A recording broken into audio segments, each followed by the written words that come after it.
Welcome to the Stepmom Side with Alicia, the podcast for stepmoms ready to create the life they want and one they actually have a say in. Here we talk all things stepmom life and just a little bit more. Leave the superficial conversations at the door and get ready for perspective shifts and actionable advice to help you on your way to creating the life you want, one step at a time. Hello, and welcome back to this week's episode of the Stepmom Side podcast. This week we're going to talk about what to do when your partner, the kids, and the ex and the extended family happen to talk about the other house, specifically the ex, more often than you would like or you actually even want. Because let's be honest, like talking about somebody's ex is probably not the best thing for your own mental health.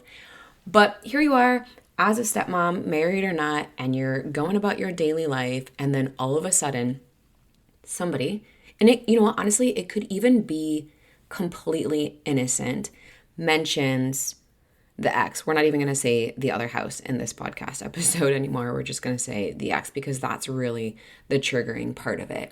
And whether it's, let's say that you're doing something, we'll go with the most basic thing. You're doing something with your stepkid or one of your stepkids, and they say, oh, let's say you're cooking or you're baking.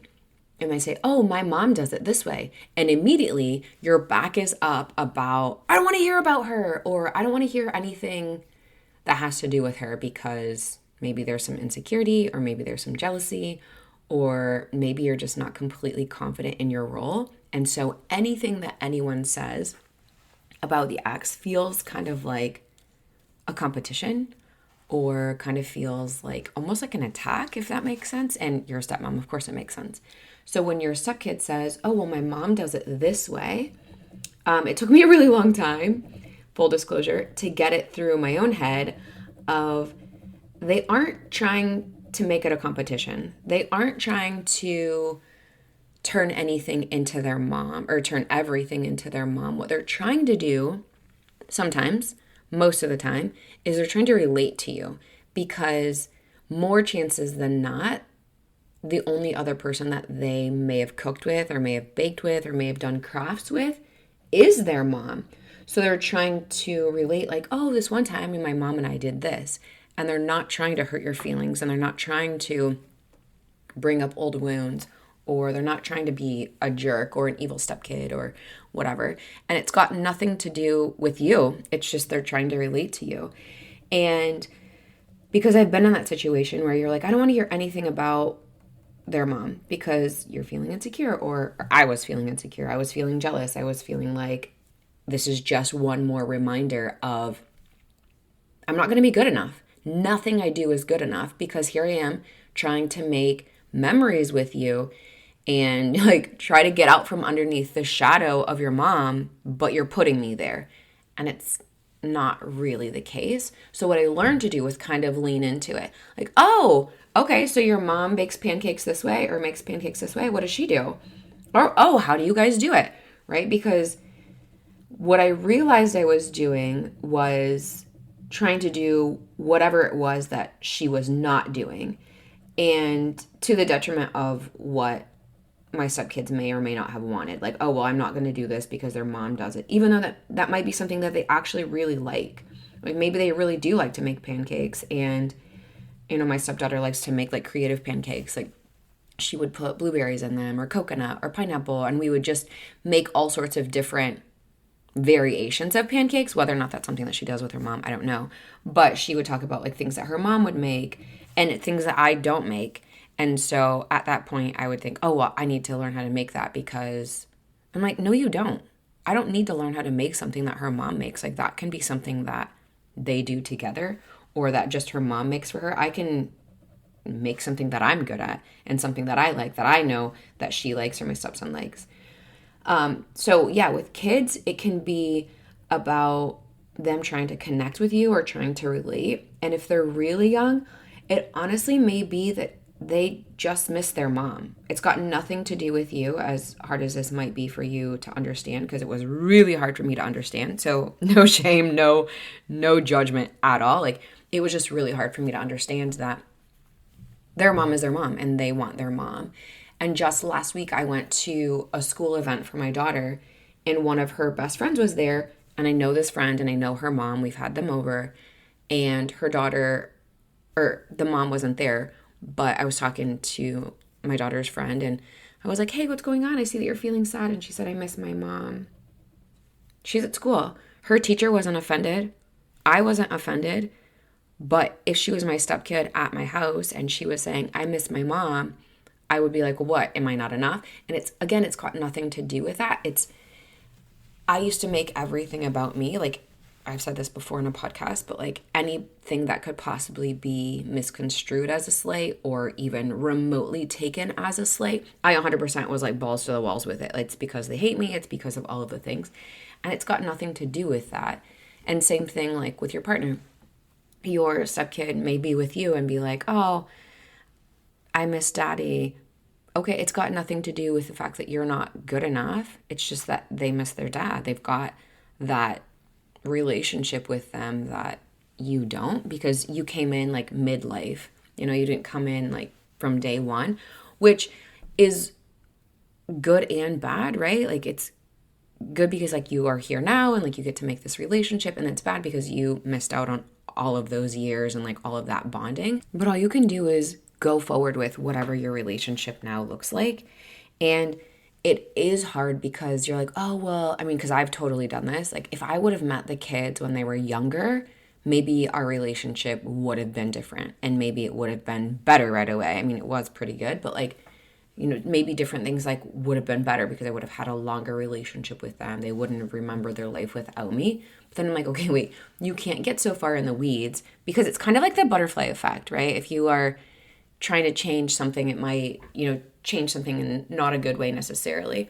So with the kids, you just have to remember, okay, they're not necessarily trying to sabotage my mental health. They're not necessarily trying to be jerks when they are just relating or trying to relate. And it's hard to remember that maybe the only person that they've done these things with are with their mom. And it takes a long time to get to that point where you can say, hey, oh yeah, okay, so your mom does that, tell me about it. And if you're not at that point, again, absolutely no shame, absolutely no judgment, because I was there for a really long time. And I would just redirect the conversation. So if you can't get to that point, that's okay. Let's start with redirecting the conversation. Oh, my mom makes pancakes. And you can just turn it back to like, oh, you know what? With me, with my mom growing up, or with my aunt growing up, or with my grandma growing up, or with a friend of the family growing up, here's what we did. And you can redirect the conversation back to where we are and what we're doing or what you did growing up. And another tactic to use, specifically if you're on vacation and, it's been, and you're going somewhere that your partner has been with the ex and the kids bring it up. Oh, do you remember when we came here with mommy? Or do you remember when you and mommy did this or you and mommy did that? I'm telling you now, I'm going to try to help you save a bunch of fights in your relationship. I'm telling you now. So if you're multitasking, please come back to me. Definitely listen to this. Have this conversation with your partner before you guys go anywhere and do anything. And tell them, hey, you know what? I'm feeling anxious about this vacation. I know that you guys have been here. I am not really like looking forward to it because I don't really want to hear about what you guys did before or any of that. Totally, totally valid. And what you can say to them is, when this situation comes up, when the kids start to talk about like, oh, do you remember when mommy did this or you and mommy did that, or, we did this with mommy here, you can ask your partner to redirect the conversation, because what is going to happen is if every time they bring something up about their mom and like what they did, obviously you're not going to be in a good space because you're struggling with it.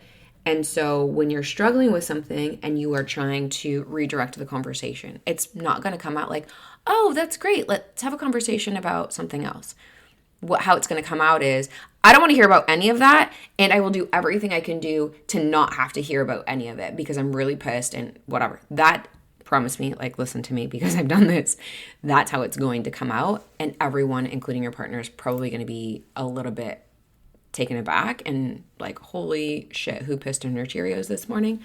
So have the conversation with your partner beforehand. And you can even say, when this is happening, if you could hold my hand, or if you could put your hand on my back, or hug me, or give me a kiss, or, do whatever like secret language that you guys have together, like some sort of acknowledgement, and then have them gently redirect that conversation away, because you're not crazy. I promise you're not crazy. No one really wants to hear about what them and their ex, or the kids and their ex, did, regardless of whether or not that is their mom or dad. Apparently words are a little bit hard today. But yeah, your feelings are completely normal and your emotions are completely valid. We just have to work on how we're going to address them when the situations get sticky. And again, if you've been in a coaching call with me, this is something that I practice. Okay, we know that the situation is going to come up. You know that if you're going to be baking or cooking with the kids, or doing a craft or doing things with them, something about their mom is going to come up. And if you're on vacation, same thing. You've been to this place, or even if you haven't been to this place, they can be like, oh yeah, do you remember that one time that we went to this one place with mom and you and da-da-da? You know that this is going to come up. So I want you to think about, okay, when this situation comes up, what am I going to say and what am I going to do? And then practice that. And if you're like me and the words that come out of your mouth don't always match what's happening on your face, you've got to practice it in front of a mirror, because you want whatever's coming out of your mouth to match as closely to the expression that's on your face. Otherwise, it's obvious that it's not genuine, or there's an ulterior motive or something of the sort. So please practice that. Practice it in front of a mirror. Please, please, please. I know it sounds dorky. I know it sounds corny. It will save you from a lot of things. And even like your partner coming back and being like, you could have said this in a nicer tone. You could have said this with a nicer face. Like the kids see it and you're like, I know. So let's say that you want to have a conversation with your partner about redirecting the conversation. Here's how I did it. Hey, when this comes up, can you redirect the conversation? Here are things that you can say. Because just like you, they are caught in an awkward spot too, and they might not know what to say. And more chances than not, they're probably not going to say exactly what you want, how you want them to say it, in the tone that you want them to say it. They're not going to cover all of the bases. And this isn't a control thing. It's just, it kind of is, but more so than that, it's about having covered everything and not having more fights between the two of you. So you could say, hey, when the situation comes up, I have a feeling it's going to come up. It may or may not. I hope to God that it doesn't. But if it does, if you could help me by saying to the kids, hey, you know what? I love that. Or they don't even have to say I love that because it's a bit over the top, but they could say, oh yeah, I remember that conversation, or I remember that memory too. But I'm really excited that we're here now and we're going to make this memory, or we're going to do this. So that's something that you can say on vacation, or have your partner say on vacation. But then also, I want you to feel empowered to say that exact same thing too, because you get to say it. You could say, oh, that's cool. I wasn't there for that. But you know what I'm really excited about for our trip? We've got X, Y, and Z planned. Or it could be something as simple as like, oh, I'm super excited to go to the beach, or I'm excited for the hike that we're going to do, or I'm excited for the car ride because we're going to listen to, do you remember that song that we really like? It could just be simple things. Or, hey, we're going to stop at that gas station or that rest stop on the way, and we're going to get, and maybe it's something fun. Or we're going to, get ice cream tonight at dinner, or whatever the case may be. Make it something positive, like, oh, you know what, I wasn't there for that, but here's what I'm looking forward to on this vacation. So you can kind of get around that. And kids are a little bit easier, and it's weird and it's hard at first, but I promise you, you're the only one that's overthinking this. Like, they're not. I was definitely the only one overthinking it. So you're not overthinking it. And if you're struggling with how to navigate this, send me a message on Instagram and be like, hey, Alicia, I, listened to your podcast about how to get around talking about the ex, and I don't want to lose my mind, but how can I get through this? Or like, what words should I use to navigate this? I'm happy to help you with that. So please send me a message. And if you're in the stepmom side, which is my private community, same thing. You can get other examples from other stepmoms in there, and it wouldn't be just my perspective. So now let's talk about when your partner is talking about the ex and how to navigate that. It kind of depends on what they're talking about, because sometimes it could be they're frustrated about whatever's going on with the ex right now. Maybe there's a little bit of drama going on. Maybe they're venting about something. I hope for your sake that they're not like, oh yeah, I remember when, or I'm just remembering when my ex and I did this. If that's what's happening, like you might want to reconsider this relationship. But if they're talking about the ex, it's okay for you to say, hey, you know what? I probably am not the person to talk about this. Like if there's a lot of like anger, animosity, or you find that your partner is venting about the ex quite a bit, they might need somebody else to talk to, not you. They obviously are emotionally invested in the situation. So are you, but it's not helping you and it's causing that turmoil in your guys' relationship. So I would suggest voicing that to them and say, hey, you know what? I don't do well when we talk about the ex. Like I need a break from it too because it is very stressful for me as well. Sometimes I feel like we get into an echo chamber and I can't do that. So if you find yourself needing to talk about the ex, please let me know. And then I can tell you whether or not I'm at a good space to have that conversation because you need to stand up for yourself too, right? And if you find that you're not there yet and you're not able to talk about the ex and whatever's going on, let me just tell you loud and clear, that is okay. If you find the ex very triggering, that is okay. If you find the ex to like really wreak havoc on your mental health, that is okay for you to step away and say, I can't do this right now. I'm not at a good space. You know, maybe you're maxed out with work, maybe you're maxed out with the kids, maybe you're maxed out with all of the drama and everything that's going on. It's okay for you to say, I can't do this right now. I will let you know, but I can't do this right now. And then it's also okay for you to say, I would prefer that you talk to one of your friends about it, talk to your parents about it, find a counselor or a therapist or find a coach to talk about this to because it's making me feel anxious, it's making me feel frustrated, it's making me feel like on eggshells, however it's making you feel. But just have that conversation with your partner where you're like, I can't have this conversation. And there's a very good chance that they might not even know that they're doing it. And so you can say that too, like, hey, I've noticed that you're talking about the ex quite a bit, and it makes me feel, whatever it makes you feel, insert whatever emotion. Could we kind of like take a step back from talking about that because it doesn't make me feel good, right? It makes me feel, insert emotion. And they might even say like, I'm sorry, I didn't even realize that I was doing it. And as weird as it is, like, that's okay too. Like they just might nervously be talking about it. But yeah, have that conversation.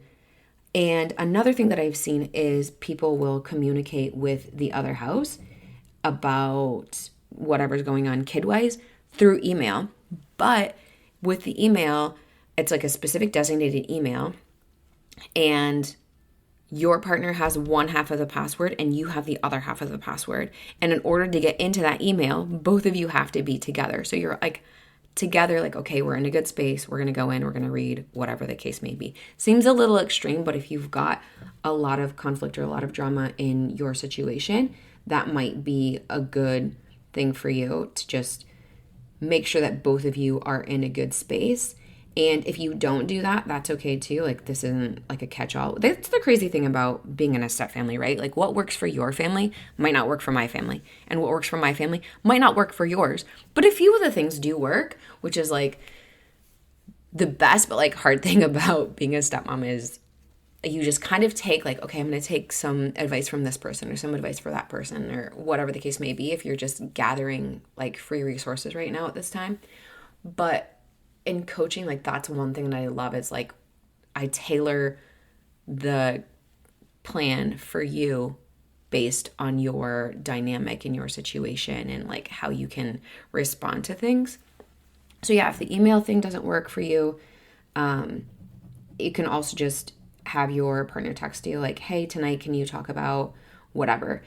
Not whatever, but like the ex, or like set up a designated time like, hey, every Friday at 11 o'clock, we meet on the couch with coffee or a stronger drink if need be and discuss like how we are, where we are, what's going on, the latest and the greatest or the latest and the worst with the kids and the other house and see what you guys can come up with. And just like that is your designated time. So then you're not getting peppered throughout the week or caught off guard throughout the week with whatever's happening.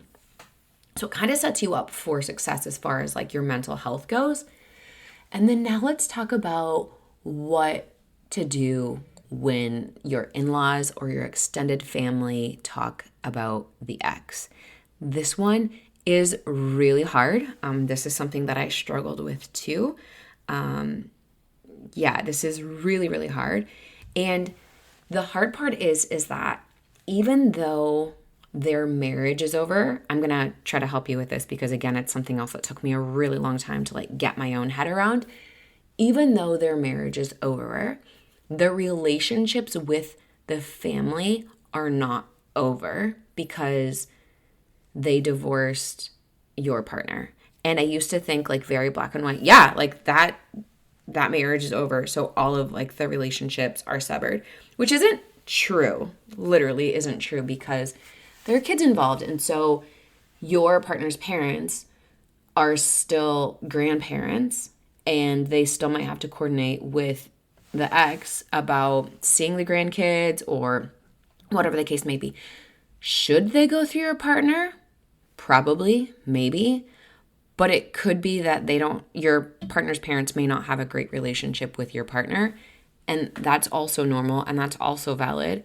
But so they might be going through the ex because maybe that's what they have always done. Like even when your partner and the ex were married, maybe your in-laws went through the ex to see the grandkids. So old habits kind of die hard. Kind of try to give everyone a little bit of grace here. Please do a better job than I did. Try to give everyone a little bit of grace here and recognize that, okay, just because their relationship is over doesn't necessarily mean that, or just because your partner and the ex are divorced doesn't necessarily mean that the relationship between the ex and the in-laws and extended family is over either. They might actually really like her, regardless of whatever happened with the divorce, whether it was her fault, your partner's fault, whatever happened, they may still really like her as a person. And another thing, if I could go back and tell myself like 10 years ago, like relationships ebb and flow. Just because your in-laws are close to the ex now doesn't mean that they necessarily always will be. Or just because they're not close to her now, maybe at some point they will be. There's so many dynamics at play when it comes to a blended family. Relationships will ebb and flow. And I totally, completely understand and am here to validate that at the beginning of this relationship with your partner, you may feel insecure or like you're not enough because your in-laws run to the ex or they communicate with her or, hey, I talked to her about seeing the kids here, this, that, and whatever. And you hear the name so much and it's frustrating. It's maddening. It's where the hell do I fit into the situation and why am I not enough? And why is everyone still constantly going to her? Or God forbid you're called the ex's name. It's happened to me on more than one occasion. And I was talking to my husband about this, I don't know, like a year ago maybe. And it's kind of like a cycle, right? Like at first I was super pissed about it because I was new on the scene and I'm like, oh, so they're not over her, like all of these things, all of the stories that you make up in your head, right? And how many of them are actually true or how many of them actually come to fruition? But so stage number one, like I was super pissed about it because I was really insecure and I was like, they are not over her. Well, it's not really a competition of like being over her and like into me now. And then the second one is it's kind of annoying. Like, okay, I've been around long enough that I am annoyed that you guys are still doing this. And then the third stage is now you just kind of roll your eyes and you're like, whatever. They're just like old and senile, like whatever. Maybe not necessarily old and senile, but you kind of get to the point where like, whatever, I don't even care. And then you might cycle back to like number one where you're like, oh, I'm so pissed about this. Like, am I ever going to be enough? But people make mistakes. I mean, how many times have you called somebody the wrong name? And if you say never, I'm going to go ahead and call you out there. Like, I'm sure at some point you've called somebody the wrong name. Granted, it doesn't feel good and it super sucks and it is really frustrating and it is really annoying. So like I said, I just want to validate that. Like if you're pissed about being called the ex's name, 100% full stop. It's okay for you to be pissed about that. And anyone that tells you like, just get over it, you have a right to be pissed or you have every right to be annoyed or upset, especially if it's like on your birthday or like on your anniversary or like a special day for you and somebody slips up and uses that name. But then also, like, you can, as you gain your confidence, like, you can say, oh yeah, I'm not so-and-so, I'm Alicia, or, however you want to play that. But again, this has to be something that you practice, because it could also come out as, I'm not so-and-so, I'm Alicia. And so, like, that's totally different. If you smile when you're talking, that kind of helps with what it sounds like when it's coming out. It sounds a lot better coming out with a smile on your face. But same thing, and you'll hear even the in-laws and your partner and the kids talking about things that they did together with the ex. That's still valid, because you had a life before you and your partner got together. Now, granted, maybe you didn't have an ex and kids that you brought into the situation, but it's okay for you to open up. Here's what I want to challenge you to do. Rather than being pissed off that they're doing this, I want you to join the conversation and bring your own perspective. Just because you don't potentially have an ex and kids that you're bringing into the situation doesn't mean that your past is completely invalid. You can say, oh yeah, if they're talking about vacations, oh yeah, I remember when I went on vacation with my girlfriends or friends or work friends or family or whoever, an ex even, and you can leave out certain details if you want, but I went on vacation and we did this and I really liked this. You can contribute your own thing. So rather than sitting there and being pissed about it, which I wasn't an expert at, and I don't want you to be an expert at that. And if you are, like, let's get out of that expert level.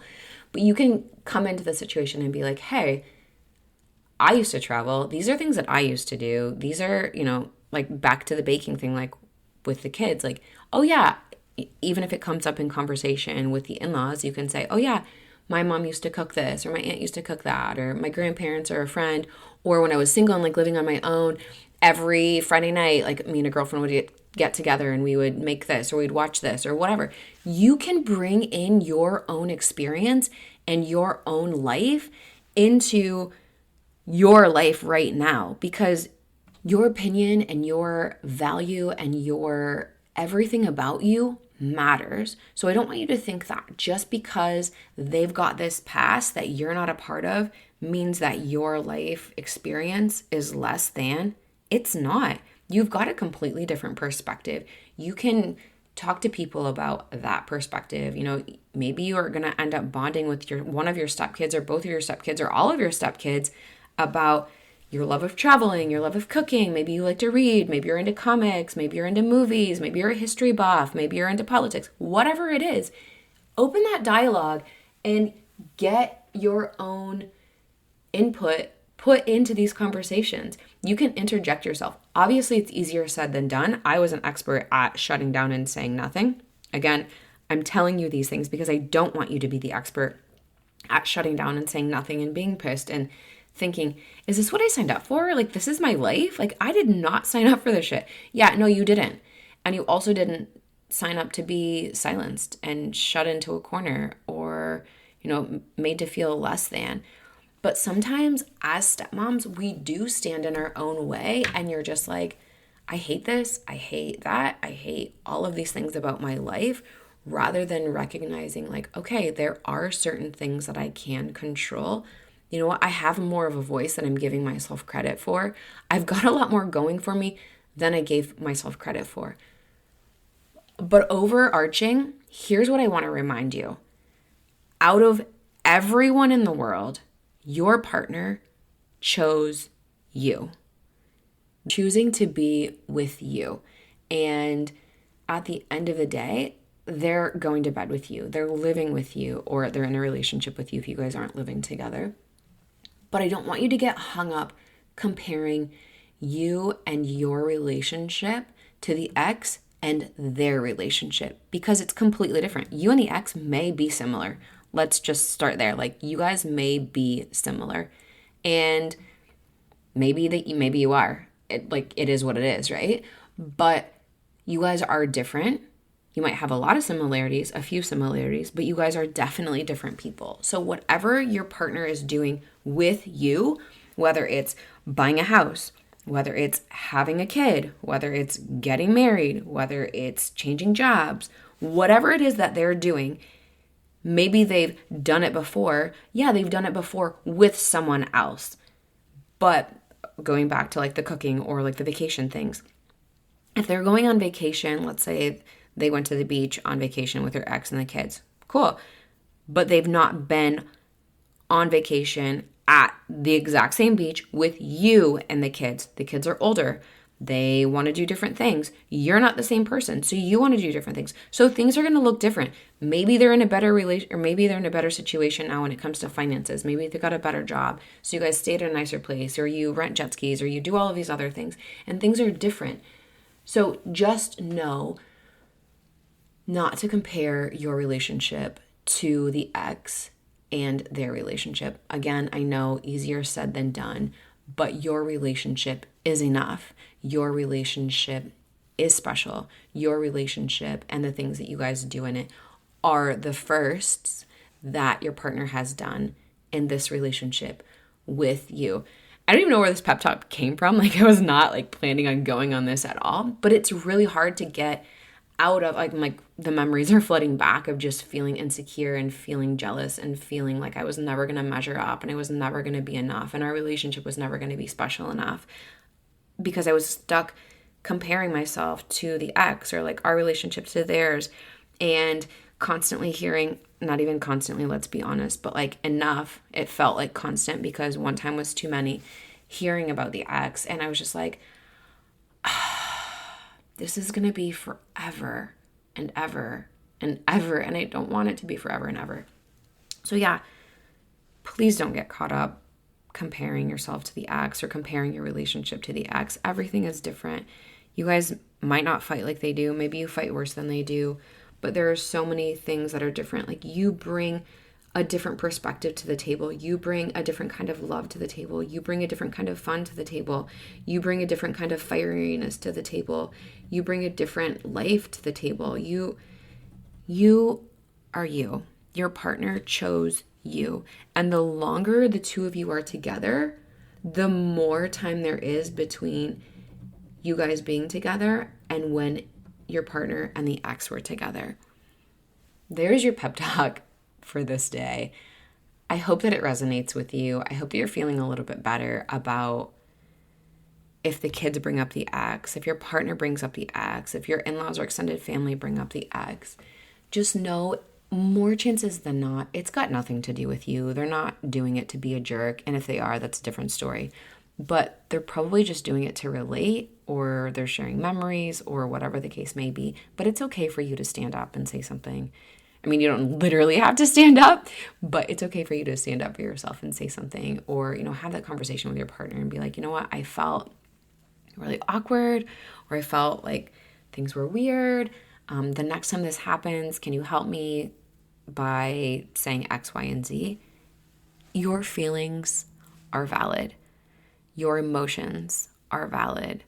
Your perception is your reality, but it might not be 100% the truth, but your perception is your reality. And here's what I mean when I say your perception is your reality and it might not necessarily be the truth. When you are listening to your stepkids talk and your partner talk or the in-laws talk and they're talking about the ex, you might think, oh, they're bringing them up because they hate me. I'm an evil stepmom. They're doing this just to like get me. No, your perception is your reality in the sense that they are definitely talking about the ex. The truth is not that they're doing it to be a jerk to you. They just might be doing it because they're sharing memories or whatever the case may be. So again, your perception is your reality. It might not just be true. Because how many times, again, do we make up stories that aren't necessarily true in our own head? And like have a conversation with them. Like, hey, my feelings are hurt because of X, Y, and Z. Like they probably honestly don't even know. So tell them. And like that's how people grow and that's how things change. And is it awkward? Is it uncomfortable? Girl, yes, 100%. But again, that's how change happens. So to recap, if you find yourself struggling with your stepkids, your partner, the in-laws, extended family talking about the ex, know that this is normal behavior. Know that you are not alone in struggling with listening to it or having to hear about it because it is very frustrating. But also just know with time and with you gaining confidence in your role, it does get better. You will feel more confident about standing up for yourself and saying something. And when you can learn to step back and realize that it's not a personal attack on you if they're talking about the ex, you're going to be okay. And again, if you need a little bit of help, send me a message on Instagram. Let me know, like, hey, I'm struggling with something real quick. Can you help me? Sure, I'm happy to look at something for you. If you want more in-depth help, join me on the stepmom side and other stepmoms in there. Like, I love it. I would love to see you on the inside. But that's it for this week. I will chat with you next week. Thanks for taking time to listen to this week's episode. If anything was helpful or resonated with you, please share it on social media and tag me. I'm just at Alicia Crosco. And if you could leave a 5-star rating and a review while you're at it, that would also be really helpful. And if you find yourself struggling with your stepmom journey and you want a little bit more support without the hefty price tag of coaching, you might want to check out the Stepmom Side community, which is my own private community for stepmoms, where you get to connect with other stepmoms around the world and myself, where I hold weekly office hours and monthly group coaching. It's kind of like you have your own personal coach in your own back pocket. Again, without that hefty price tag. See you next week.